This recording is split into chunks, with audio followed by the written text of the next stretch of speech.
soy Mónica de la comunidad de San Óscar y estoy nuevamente aquí con ustedes para gratamente darles un nuevo mensaje. Hoy vamos a hablar un poco de San Benito y algunos acontecimientos que recorrieron su historia. El primero es cuando resucitó a un niño.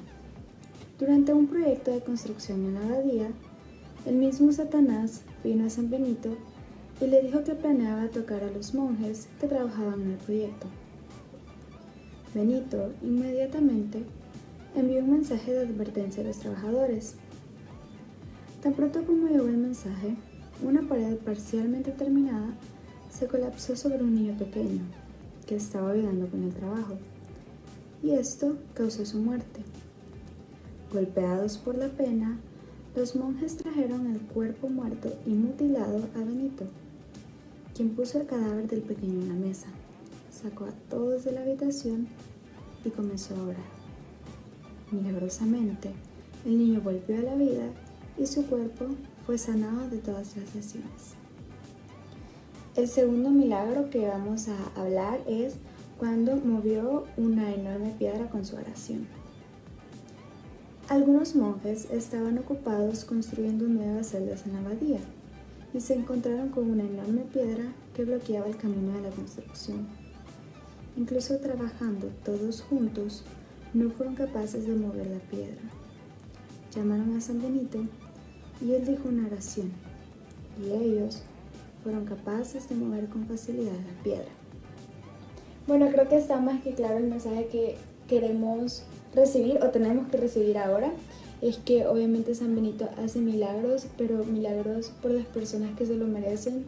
Realmente un niño que estuvo ayudando en una construcción es alguien digno de amor y de una segunda oportunidad, al igual que unos monjes que estuvieron trabajando duro por mover la piedra, pero él tenía una relación tan grande con Dios y todo su amor era tan poderoso que con solo una oración y el poder de la oración fue tan grande que logró crear estos milagros. Y así como él, nosotros también tenemos que tener nuestra propia oración con Dios. Y recuerden que viva San Benito Abad.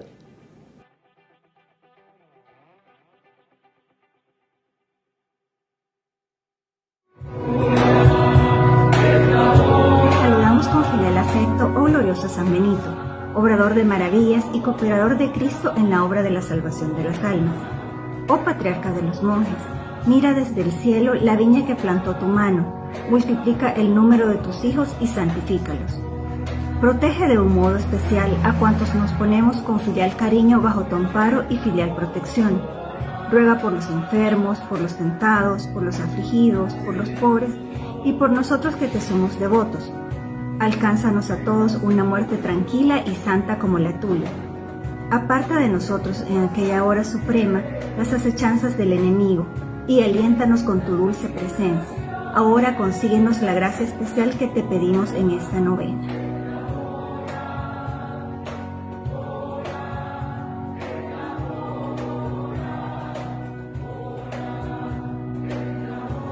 Oración del día. Oh glorioso San Benito, que amaste el silencio y no abriste la boca jamás a palabras ligeras e impuras, a quejas, a murmuraciones y a juicios contra el amor al prójimo. Alcánzanos la gracia de no decir jamás palabras impuras y contra la caridad, a perdonar, a guardar nuestra lengua de todo pecado. Oración final para todos los días. Oh glorioso San Benito, que desde el cielo eres Padre piadoso para nosotros tus devotos. Tu gran poder ante Dios se reconoce hoy más que nunca, gracias a la medalla que viene honrada con tu nombre, por la multitud de prodigios y favores que por su medio Dios nos ofrece. Ruega por todos los que acudimos a ti. Alcánzanos del Señor todas las gracias que nos son necesarias durante esta vida y especialmente la gracia por la cual hacemos esta novena. San Benito, ruega por nosotros. Padre nuestro que estás en el cielo, santificado sea tu nombre, venga a nosotros tu reino, hágase tu voluntad así en la tierra como en el cielo. Danos hoy nuestro pan de cada día, perdona nuestras ofensas como también nosotros perdonamos a los que nos ofenden. No nos dejes caer en tentación y líbranos del mal. Amén. Dios te salve María, llena eres de gracia, el Señor es contigo, bendita eres entre todas las mujeres, y bendito es el fruto de tu vientre, Jesús. Santa María, Madre de Dios, ruega por nosotros pecadores, ahora y en la hora de nuestra muerte. Amén. El Padre, gloria al Hijo y gloria al Espíritu Santo, como era en un principio, ahora y siempre, por los siglos de los siglos. Amén.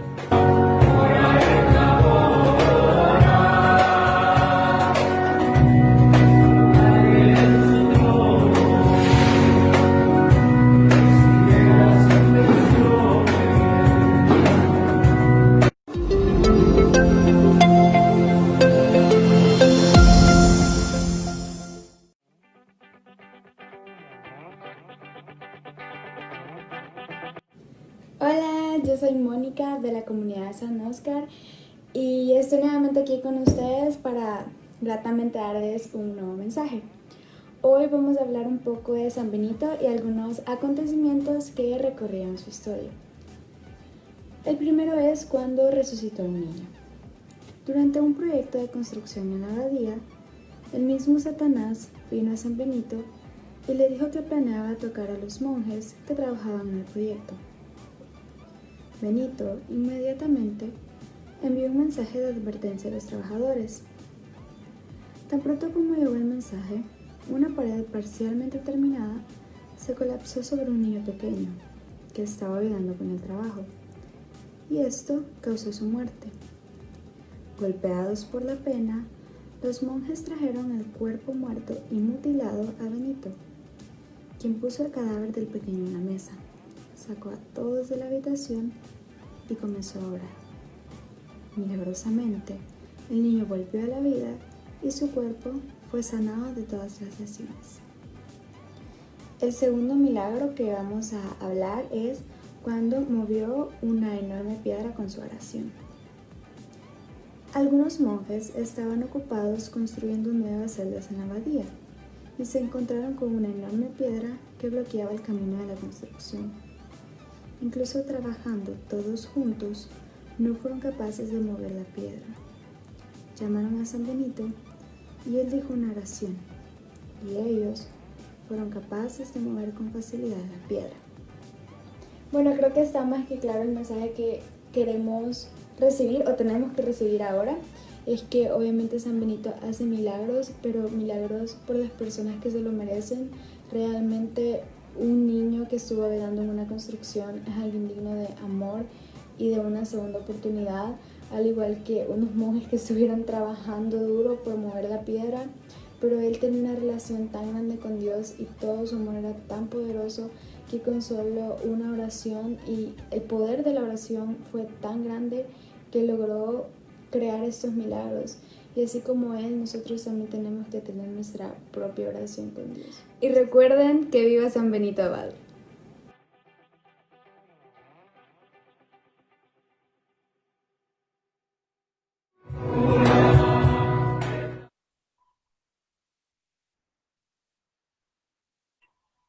Muy buenas noches, queridos hermanos y hermanas que nos acompañan martes a martes en este curso virtual de Sagrada Escritura, específicamente de los libros proféticos.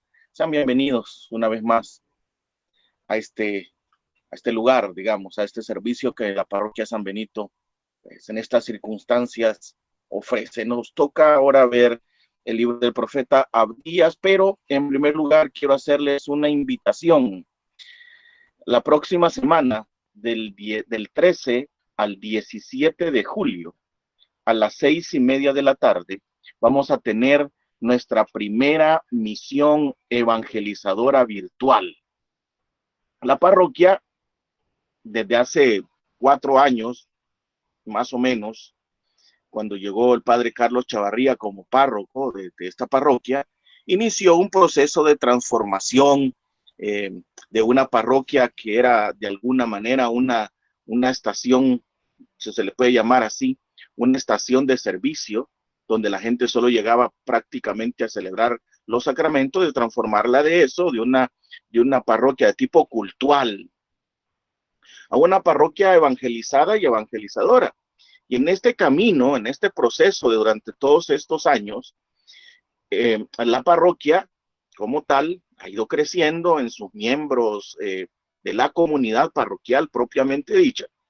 Y esta es la primera misión virtual, más no la primera misión evangelizadora de la parroquia. No tengo ahorita en la memoria el dato de cuántas misiones evangelizadoras llevamos, pero si hemos hecho 2 por año en los últimos 2 años, estamos hablando que hemos hecho por lo menos unas 6 o 7 misiones evangelizadoras en lo que va de este tiempo en nuestra parroquia. Pero este tiempo nuevo que se está viviendo, esta nueva normalidad, dice un montón de gente, hace que nosotros como Iglesia Católica nos replanteemos nuestros objetivos, nos replanteemos la forma de llegar a las personas.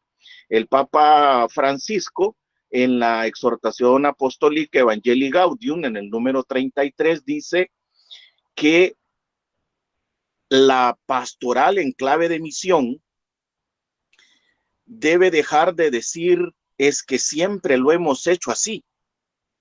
Esa palabra, dice el Papa, siempre lo hemos hecho así. Para una pastoral en clave de misión no debe existir. Y da 2 características de cómo debe ser esta pastoral en clave de misión. Dice, debe ser creativa en primer lugar. Debe ser creativa y debe ser una pastoral abierta a la gente. Entonces, en este sentido, este nuevo tiempo nos hace plantearnos la necesidad de una pastoral en clave de misión creativa. Y la creatividad la estamos usando en este caso por medio de las redes sociales. Este curso es un ejemplo de esto. Aunque este curso la parroquia ya lo daba a sus agentes de pastoral, esta nueva normalidad nos ha hecho que abramos las puertas para todos aquellos que quieran. Entonces, participar de la misión evangelizadora sí tiene un requisito. Hay que entrar a la página web de la parroquia, ahí les va a estar apareciendo, y tienen que registrarse porque la misión será por la plataforma de Zoom. Entonces, solo aquellos que se registren podrán participar de estos 5 días. Son 5 días, de lunes a viernes, lunes 13 a viernes 17, que vamos a tener nuestra misión evangelizadora virtual. El curso de Biblia lo vamos a tener porque hay un montón de personas, de agentes de pastoral de nuestra parroquia que ya están y que nosotros vamos a seguir en nuestro curso, en nuestra escuela de formación de agentes de pastoral, mientras aquellos que no están congregados en nada o que pertenecen a otras parroquias y quieran vivir esta experiencia, de lunes a viernes, 6:30 de la tarde, a través de la plataforma Zoom. Dicho esto, entonces, dicha esta invitación, entramos en materia. Profeta Abdías. La peculiaridad del profeta Abdías es que solo tiene 21 versículos. Increíble. Un libro profético que solamente tiene 21 versículos, pero no es de los libros más pequeños de la Biblia. Si ustedes toman su Biblia y van al Nuevo Testamento y ven, por ejemplo, la epístola de San Pablo a Filemón, solo tiene 25 versículos. La segunda y tercera carta de San Juan, del apóstol San Juan, la segunda tiene 13 versículos y la tercera tiene 15 versículos.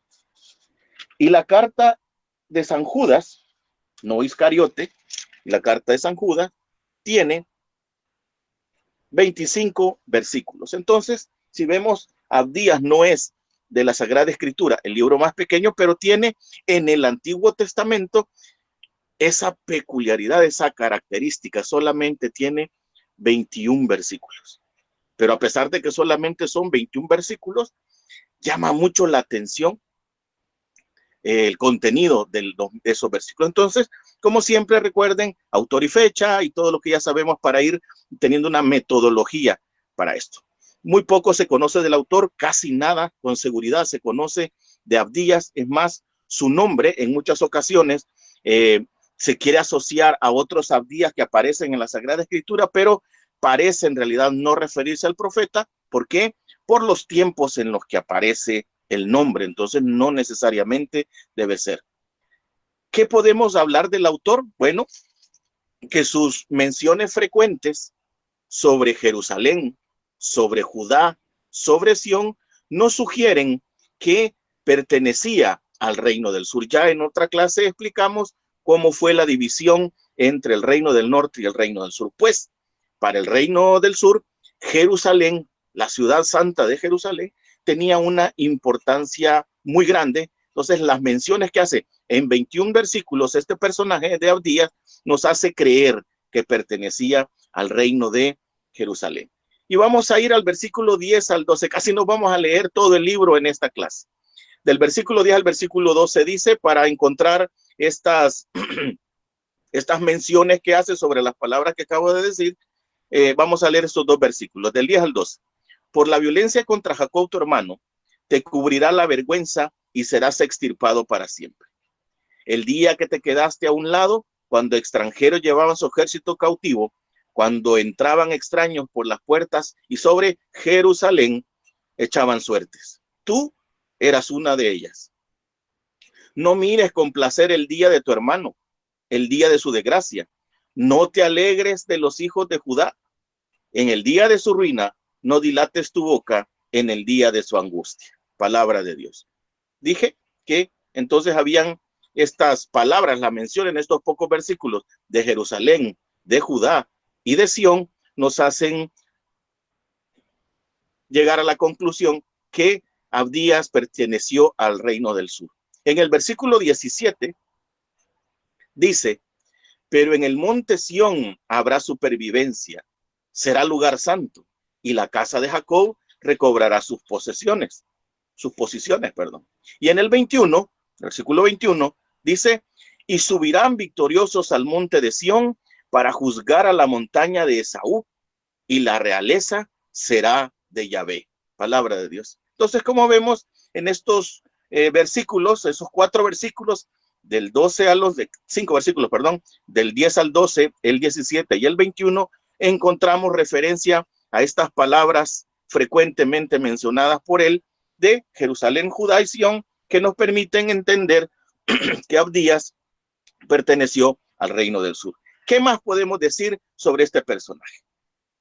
Esta idea que voy a decir contradice un poco el lugar donde está ubicado el libro, pero en realidad hay mucho de probable que Abdías haya sido contemporáneo de Elías y Eliseo.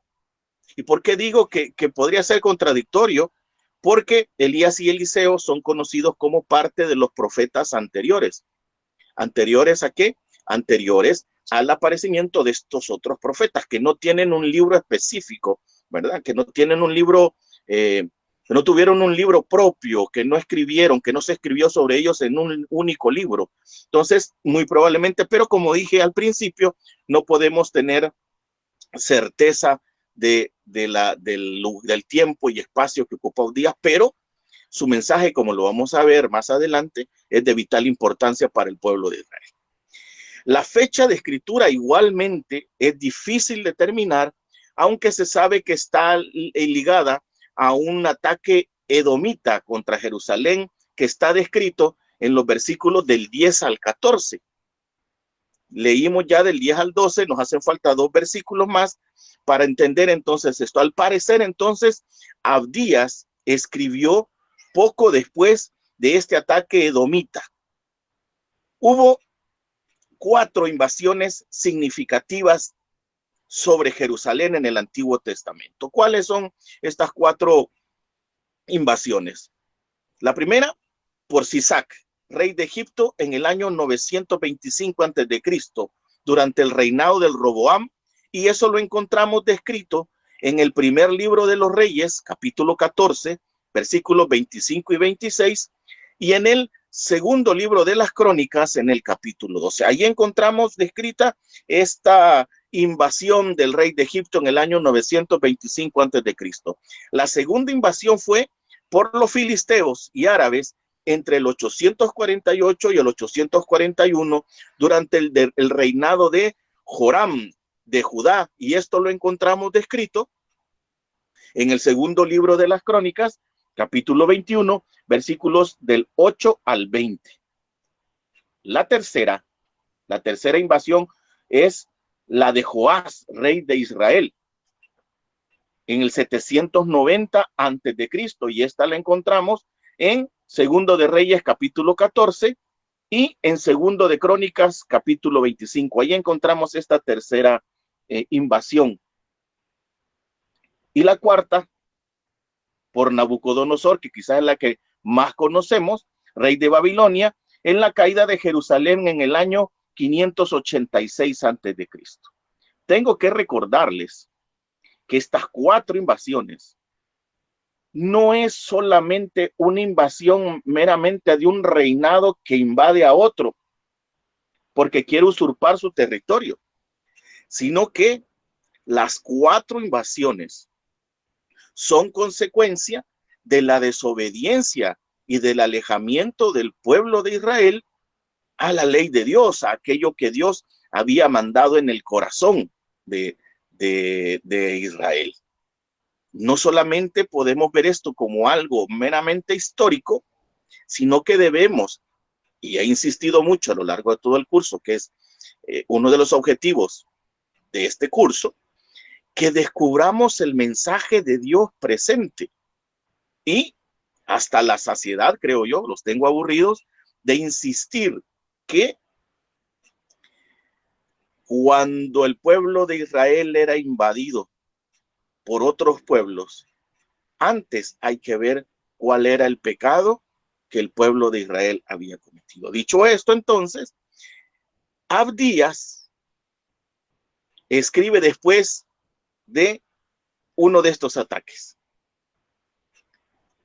De estas cuatro invasiones, solamente la segunda y la cuarta, por eso digo que no podemos encajar en un tiempo, pero solamente la segunda y la cuarta invasión encajan con la información histórica que el profeta nos plantea.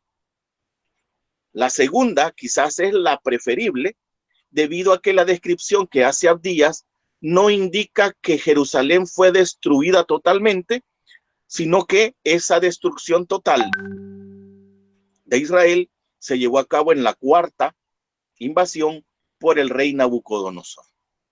Entonces, podríamos aquí hacer esta conclusión sin decir que es una verdad escrita en piedra, que Abdías, su ministerio profético, lo desarrolla allá por el año 848 en adelante, cuando o posteriormente a la invasión de los filisteos y los árabes a Israel.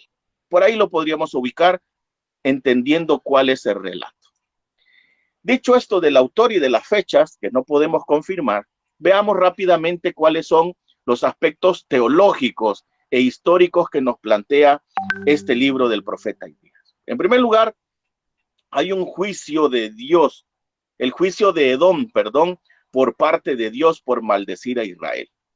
Y aquí tenemos que remontarnos, que hacer un viaje muy atrás. ¿Se acuerdan ustedes cuando Esaú entregó su primogenitura a Jacob?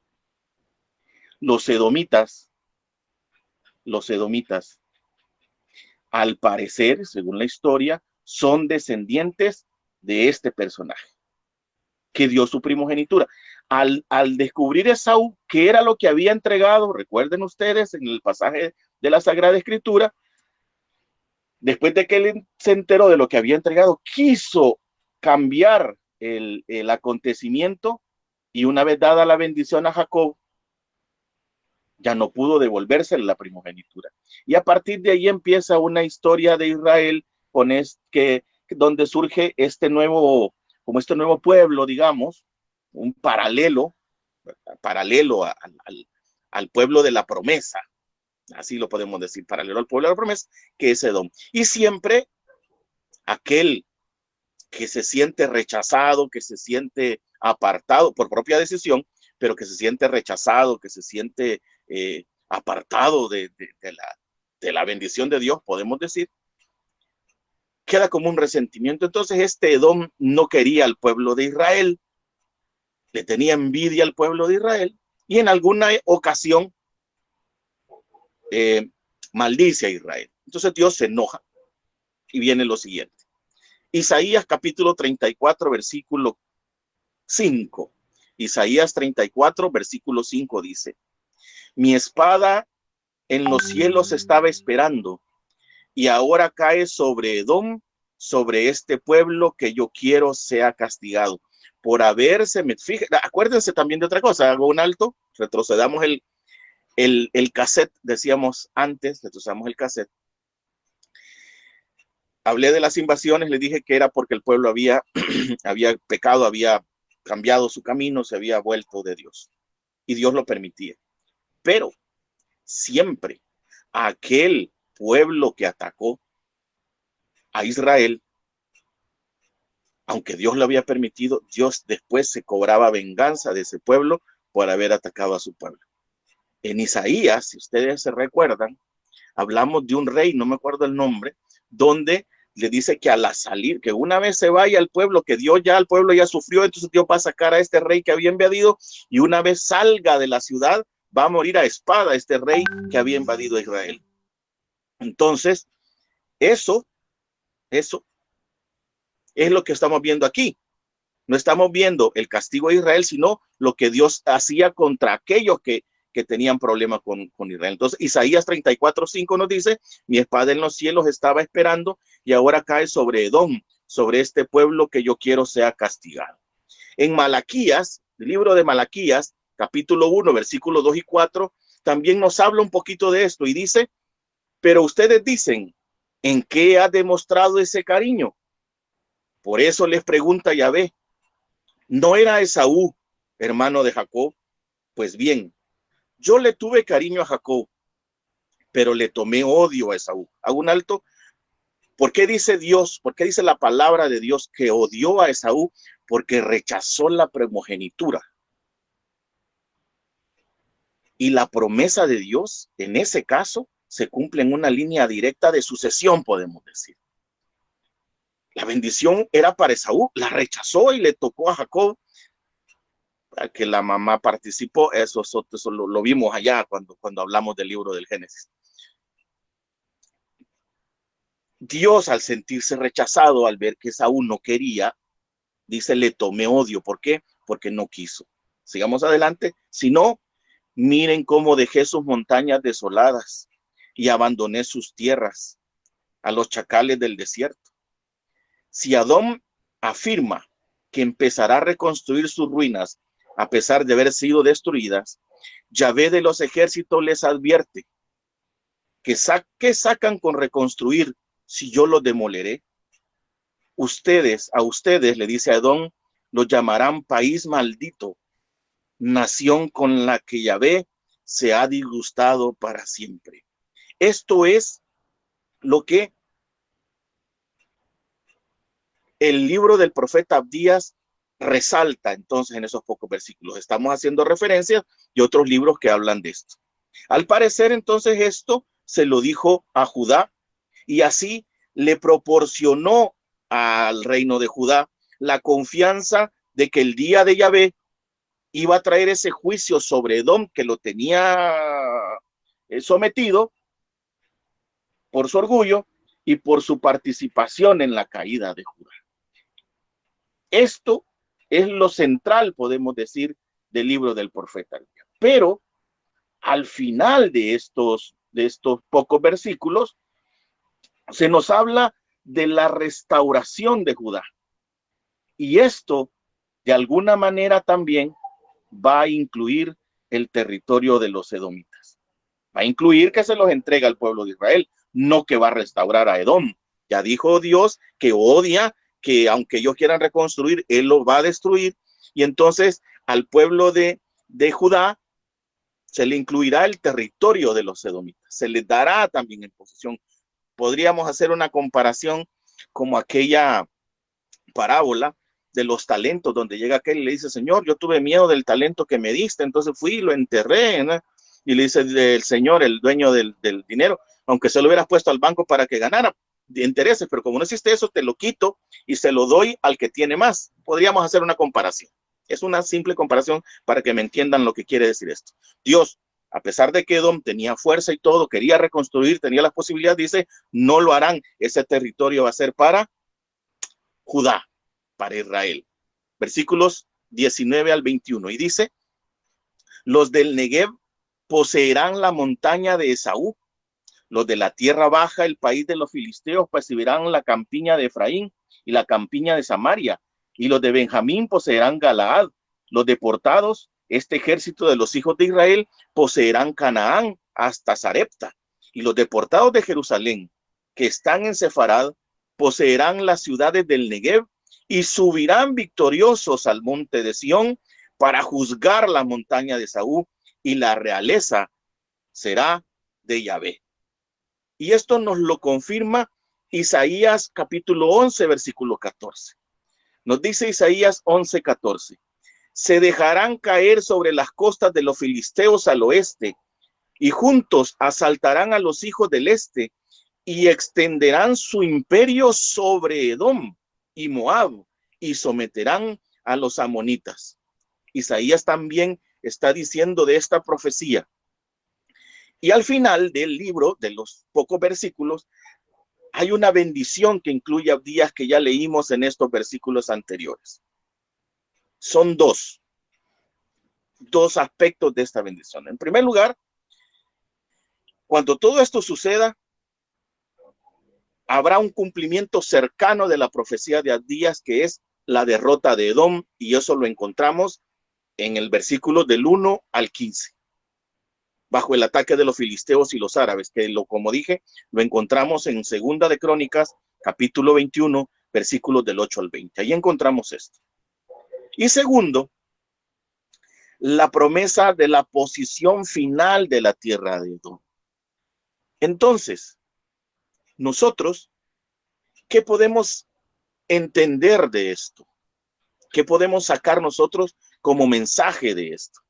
Lo que podemos decir es que, como en todos los libros proféticos que hemos escuchado el día de hoy, hay una cosa que sucede con el pueblo. El pueblo cae en pecado y el pueblo se aparta de Dios. Dios hace pagar al pueblo las consecuencias, pero siempre, después de lo adverso, después del sufrimiento, después del dolor, después de la angustia, Dios siempre deja la esperanza para el pueblo. Y en estos pocos versículos, en los versículos del 16 al 21, podemos encontrar cómo será y cómo termina diciendo. Primero habla del día grande de Yahvé también, como lo dice Joel, pero termina diciendo, y la realeza, el reinado no será de otro, el reinado será de Yahvé. Entonces, esto es el libro de Abdías. Vamos a arrancar, probablemente no lo terminemos, nos vamos a detener cuando el tiempo ya no nos lo permita. Vamos a arrancar otro profeta. O sea, el libro de Abdías ya estuvo. Les dejo de tarea que lo lean. Se van a tardar mucho tiempo en leerlo. Sí, léanlo, por favor, y descubran estas dos partes, del 1 al 15, del 16 al 21. Y descubramos cómo, al final, el que va a reinar siempre es Dios, es Yahvé. Nosotros en la iglesia celebramos al final del año del ciclo litúrgico Cristo Rey del universo. Bueno, podemos decir que es esto que dice Abdías. Y el reinado final y la realeza final será de Dios. En el caso del pueblo de Israel lo vio cuando tomó posesión de Edom. En el caso nuestro nos vamos a dar cuenta cuando se establezca el reino de Dios por medio de su Hijo Jesucristo, y del cual, como he dicho en los últimos temas, todo ojo verá, todo oído lo oirá, y todos vamos a pasar por ese juicio. Profeta Miqueas. Libro del profeta Miqueas. En el primer versículo del libro se establece ya, aquí si no tenemos ningún problema, se establece a Miqueas como el autor del libro. Capítulo 1, versículo 1 de Miqueas. Palabra de Yahvé que fue dirigida a Miqueas de Moreset en tiempo de Jotam, Ahaz y Ezequías, reyes de Judá. Y sus visiones son sobre Samaria y Jerusalén. Es bien interesante retomar que generalmente en los libros de los profetas se usa esta fórmula, esta forma. La palabra de Yahvé me fue dirigida. No es otra cosa la que debemos tener presente a la hora de estudiar los libros proféticos. Bueno, la Biblia en su totalidad. Estamos estudiando palabra de Dios y por eso estos libros escritos hace miles de años arrancan con esto. No para nosotros en este caso, sino para quienes fueron escritos. Pero es importantísimo que se diga con certeza, con claridad, la palabra de Yahvé fue dirigida a Miqueas. La palabra de Yahvé dirigida a Jeremías. Esto fue lo que vi en las visiones, dijo Ezequiel, que Dios me permitió, que Dios me dio. Entonces, el autor Miqueas, pero sobre todo, los autores sagrados, el hagiógrafo, lo que transmite en su escritura es la palabra de Yahvé. La palabra de Yahvé. Más allá de eso, de esto que el libro en el primer capítulo en el primer versículo del libro se establece que es Miqueas.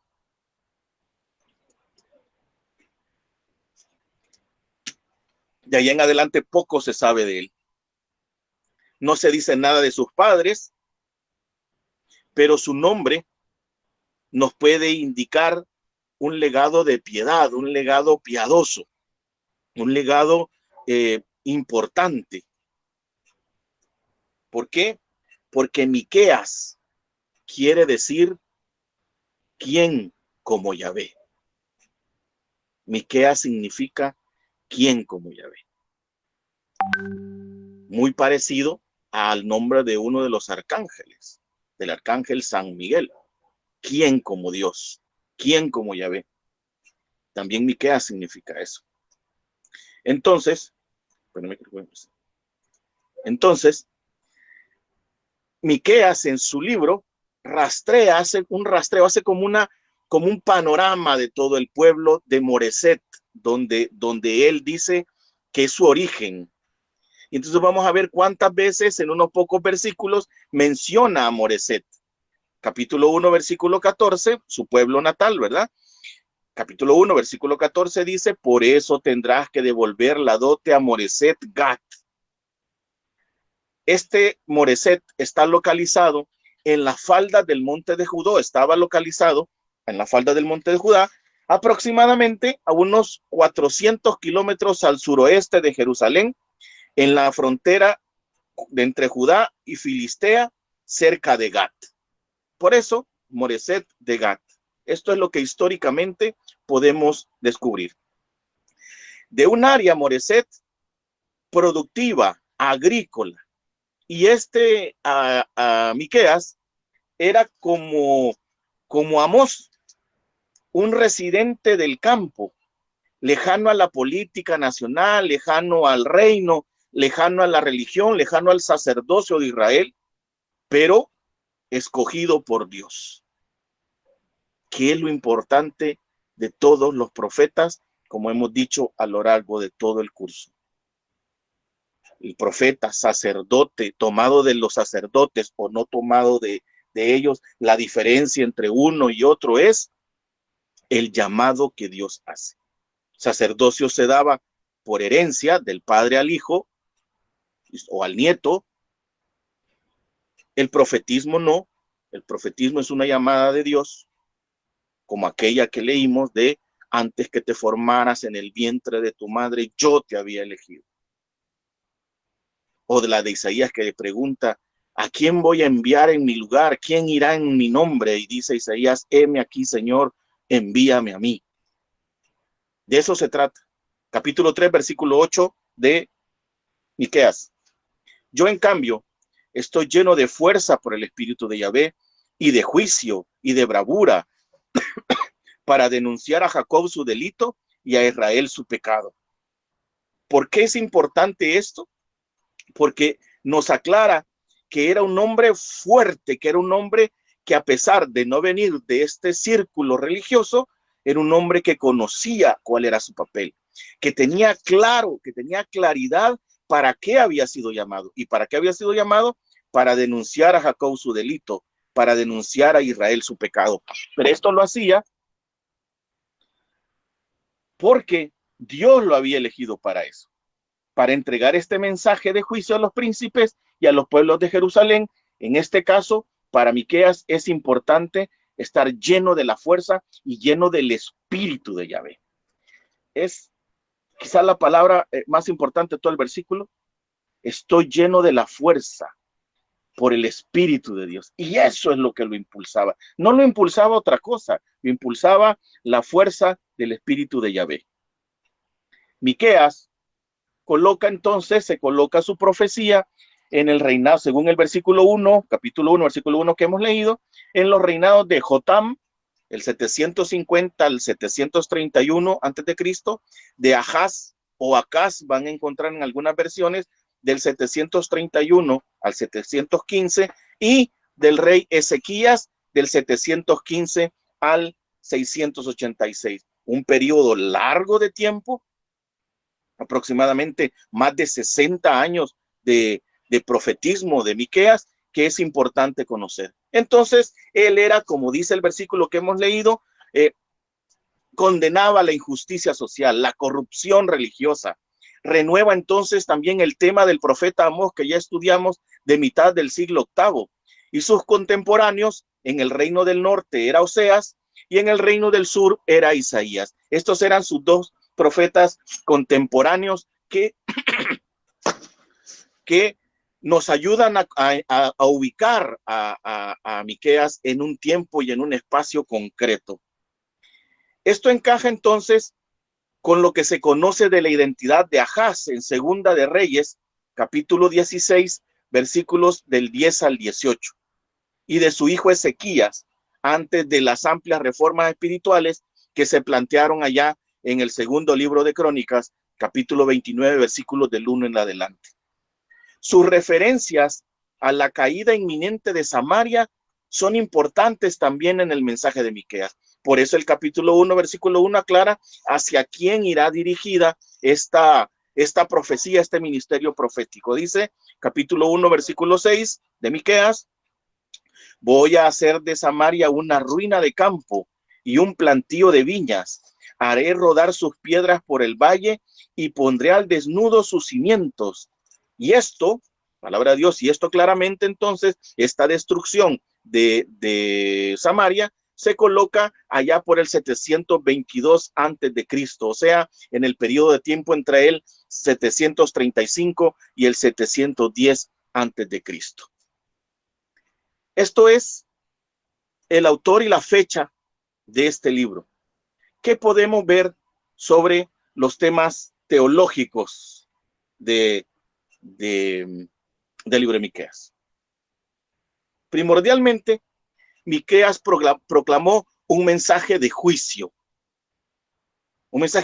al pueblo de Israel, que con su presencia buscaba el mal. ¿Se recuerdan en la clase anterior que hablamos hasta de la ironía o del sarcasmo que Dios usa con el pueblo de Israel y que le dice, sí, está bien, anda al templo, anda a ofrecer tus sacrificios, anda a hacer las oraciones, si en todo caso le dice Dios al pueblo, eso es lo que te gusta?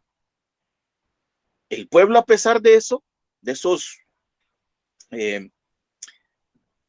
esas expresiones externas de la fe, siempre terminaba buscando el mal. Esto lo hace Miqueas entonces de manera semejante a otros profetas, como por ejemplo Oseas en el capítulo 4, versículo 1 dice: escuchad la palabra de Yahvé, hijos de Israel, que tienen pleito con Yahvé, con los habitantes de esta tierra. No hay ya fidelidad ni amor ni conocimiento de Dios en esta tierra. Palabra de Dios. Escuchen la palabra de Yahvé. Hijos de Israel que tienen pleito con Yahvé. Ya no hay fidelidad, ya no hay amor, decía Oseas. Y Amós, capítulo 3, versículo 1, decía también: escuchen estas palabras que dice Yahvé contra vosotros, hijos de Israel, contra toda la familia que yo hice subir del país de Egipto. Escuchen estas palabras. Y volvemos a un tema recurrente de parte de Dios con respecto al pueblo de Israel. Dios le recuerda constantemente al pueblo de Israel de dónde lo ha sacado.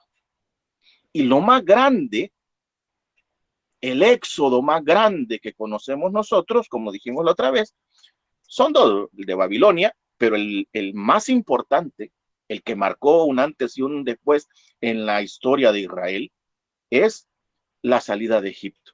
Y Dios siempre le plantea al pueblo de Israel haberlo sacado de Egipto. Entonces, Miqueas presenta un mensaje y en una terminología similar a otros profetas, que es una demanda y un juicio. Una demanda y un juicio. Capítulo 1, versículo 2 de Miqueas dice: escuchad, pueblos todos, atiende tierra y cuanto encierras, sean testigos Yahvé contra vosotros, el Señor desde su pueblo santo. Escuchen, escuchen. Y en el capítulo 6, versículos del 1 al 2, capítulo 6, versículos del 1 al 2 de Miqueas dice: escuchen ahora lo que dice Yahvé, levántense, pelea con los montes y oigan las colinas tu voz. Escuchen, montes, el pleito de Yahvé, presten oídos, cimientos de la tierra, pues Yahvé tiene pleito con su pueblo sobre querellas contra Israel. Una terminología de demanda y de juicio. Dios demanda del pueblo de Israel una fidelidad que ya no entrega el pueblo de Israel. Y entonces Dios, al no encontrarlo, hace un juicio. Pero quiero concluir esta parte de este profeta, de esta clase donde vamos a dejar a la mitad al profeta Miqueas. Quiero concluir con lo siguiente. La profecía, entonces, está ordenada en 3 oráculos o en 3 ciclos. Cada uno de ellos, que lo vamos a estudiar la próxima semana, pero ya escuchamos 2 aquí. Cada uno de ellos inician con algo que creo yo, y que nos decía el padre Carlos el mes pasado en la asamblea de pequeñas comunidades, que nos hace falta todavía el día de hoy. Estas amonestaciones comienzan con una palabra: oigan, escuchen, escuchen, similar a aquel escucha Israel, el Señor es tu único Dios, a Él amarás con todo tu corazón, con toda tu mente, con todo tu ser. Y nos decía el padre Carlos algo que recordé mucho cuando estaba preparando esta clase, que decía, sin querer agregarle a los mandamientos, a los 10 mandamientos de la ley de Dios, pareciera que está incluido un mandamiento que dejamos pasar, y es escuchar. Escucha, Israel, el Señor es tu único Dios. En el profeta Isaías, que leímos en Oseas, capítulo 4, versículo 1, dice, escucha, Israel, escuchen la palabra de Dios. En Amós 3:1 dice, escucha, Israel, escucha la palabra de Dios. Y en estos 2 versículos que hemos leído, capítulo 1, versículo 2 y capítulo 6, versículo 1, dice, escuchen, escucha. Que Dios, en medio de esta pandemia y todo esto que estamos viviendo, nos permita, más allá del cumplimiento externo de las cosas, que nos permita escuchar la palabra de Dios, que nos permita escuchar qué es lo que Dios nos quiere decir a cada uno de nosotros, al país y a la humanidad entera. ¿Qué quiere de nosotros? Escuchemos a Dios. Hay tantas voces a nuestro alrededor. Hay tantas cosas que a veces se nos olvida aplacarnos el miedo, el pánico, aplacar las noticias, bajarle volumen a nuestros comentarios y escuchar lo que Dios dice y escuchar la palabra de Dios. Hoy he dicho 2 cosas que a mí, cuando estaba preparando las clases, me llegaron al corazón, creo yo. Y era el primero, aquel que anuncia de la palabra de Dios, aquel que es un profeta, habla de la palabra de Dios. Y el centro de lo que dice es palabra de Dios. Y está basado el acontecimiento profético en la palabra de Dios. Y aquel que nos toca escuchar al profeta, aquel que tenemos al profeta enfrente, nos toca hacer lo que acabo de decir. Escuchar qué es lo que Dios quiere, escuchar qué significa todo esto que está pasando, qué significa todas estas noticias de muerte a nuestro alrededor. Yo creo que cada uno de nosotros, no sé cuántos estaremos conectados, ya tenemos noticia de alguien conocido, cercano o familiar que ha fallecido en estas circunstancias.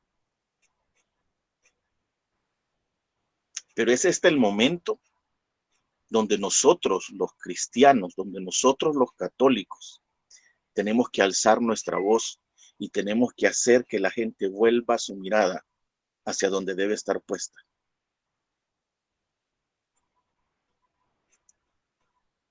Hacia Cristo, como nuestro Señor, como nuestro Salvador, hacia allá.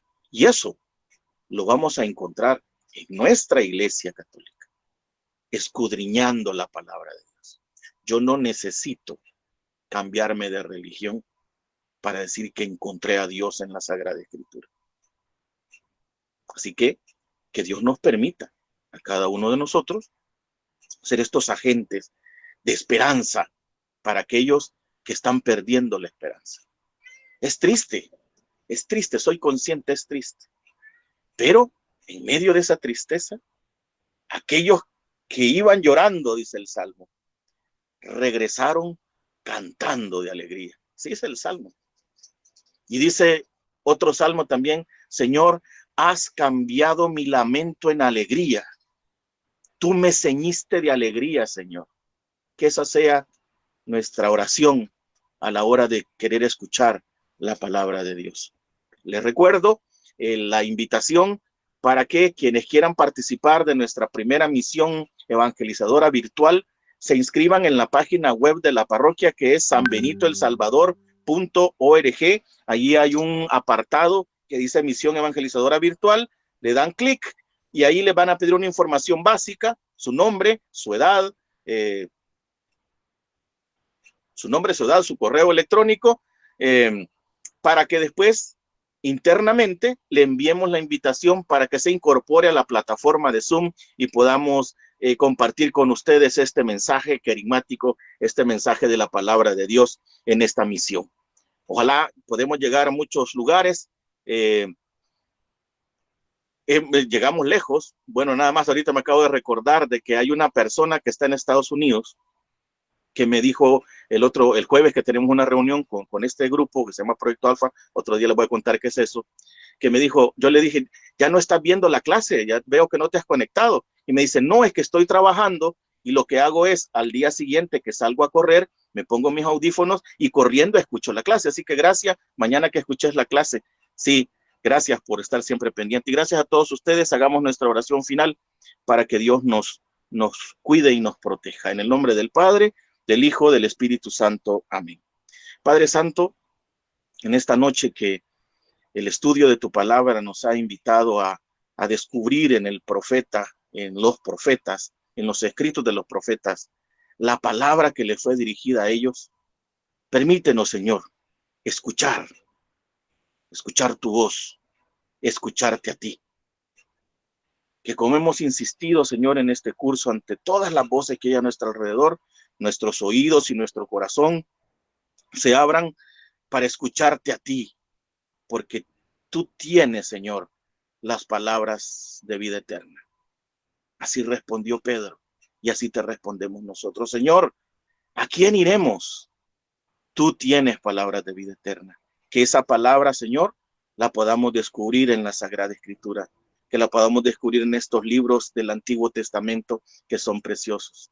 Bendice, Señor, a cada uno de los hermanos que están pendientes y presentes en esta clase, a los que las van a escuchar después, que tu bendición llegue hasta ellos y que tu sangre preciosa, Señor, nos cubra, nos sane y nos limpie de nuestro pecado. Te lo pedimos a ti, que vives y reinas por los siglos de los siglos. Amén. En el nombre del Padre, del Hijo, del Espíritu Santo. Amén. Buenas noches y muchas gracias.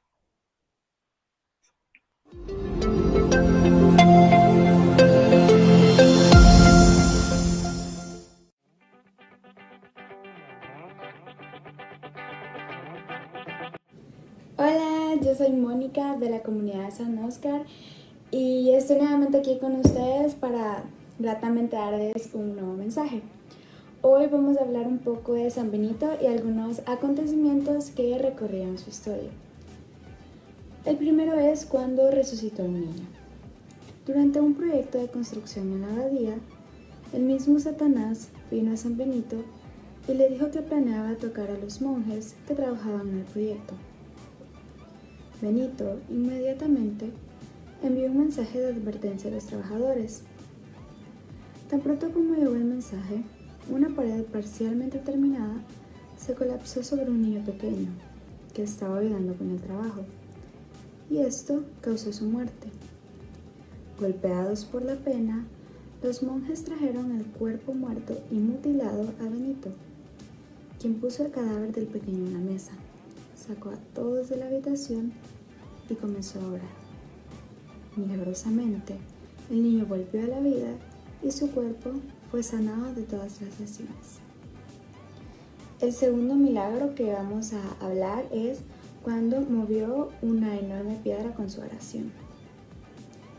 Algunos monjes estaban ocupados construyendo nuevas celdas en la abadía y se encontraron con una enorme piedra que bloqueaba el camino de la construcción. Incluso trabajando todos juntos, no fueron capaces de mover la piedra.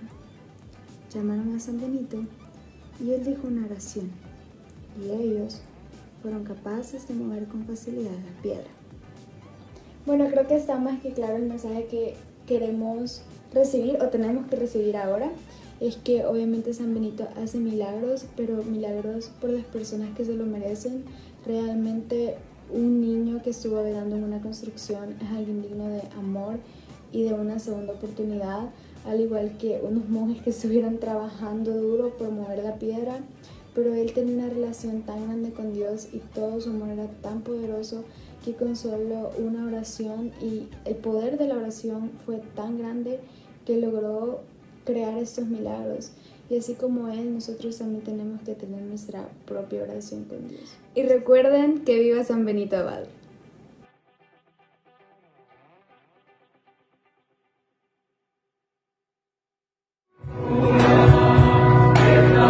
Les saludamos con filial afecto, oh glorioso San Benito, obrador de maravillas y cooperador de Cristo en la obra de la salvación de las almas.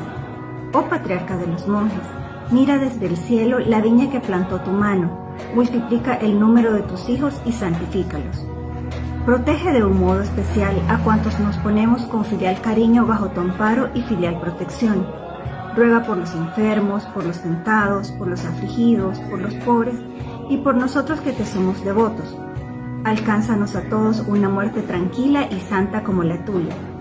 Aparta de nosotros en aquella hora suprema las acechanzas del enemigo y aliéntanos con tu dulce presencia. Ahora consíguenos la gracia especial que te pedimos en esta novena.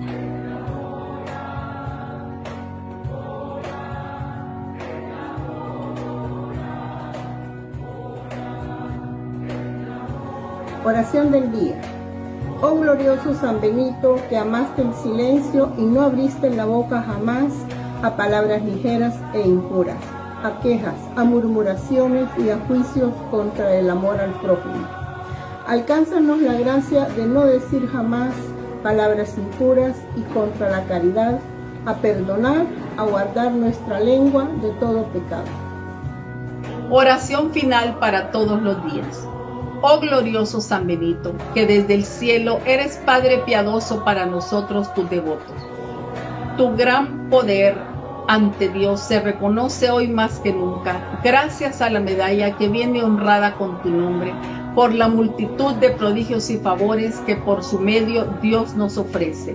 ruega por todos los que acudimos a ti. Alcánzanos del Señor todas las gracias que nos son necesarias durante esta vida y especialmente la gracia por la cual hacemos esta novena. San Benito, ruega por nosotros. Padre nuestro que estás en el cielo, santificado sea tu nombre, venga a nosotros tu reino, hágase tu voluntad así en la tierra como en el cielo. Danos hoy nuestro pan de cada día, perdona nuestras ofensas como también nosotros perdonamos a los que nos ofenden. No nos dejes caer en tentación y líbranos del mal. Amén. Dios te salve María, llena eres de gracia, el Señor es contigo, bendita eres entre todas las mujeres y bendito es el fruto de tu vientre Jesús. Santa María, Madre de Dios, ruega por nosotros pecadores, ahora y en la hora de nuestra muerte. Amén. El Padre, gloria al Hijo y gloria al Espíritu Santo, como era en un principio, ahora y siempre, por los siglos de los siglos. Amén.